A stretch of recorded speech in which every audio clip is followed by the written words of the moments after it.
Bonjour à tous, alors aujourd'hui notre petite vidéo va s'adresser aux hypersensibles.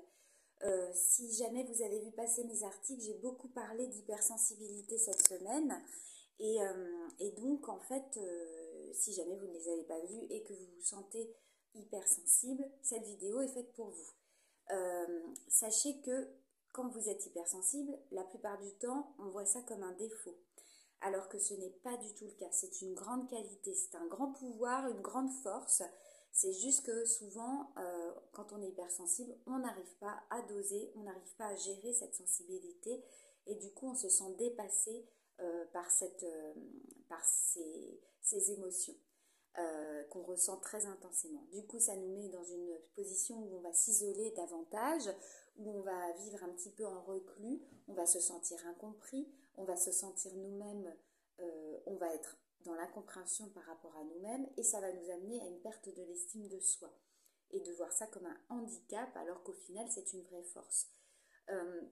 Une vraie force dans le sens où l'hypersensibilité, ça veut dire que vous avez de l'empathie. Et de l'empathie, ça veut dire que vous comprenez les gens.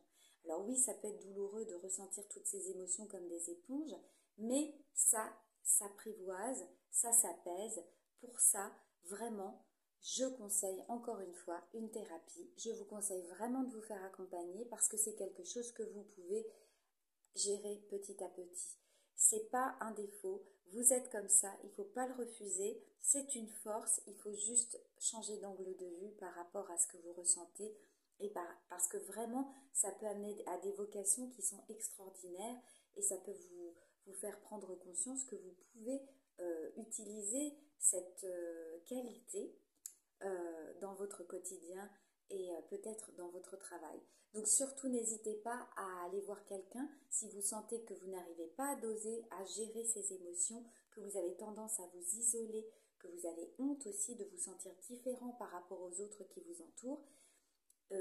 Et on pourra travailler éventuellement ensemble si vous vous sentez en confiance avec moi ou si vous avez un thérapeute avec qui vous êtes en confiance, n'hésitez pas à faire appel à lui pour pouvoir vous accompagner dans cette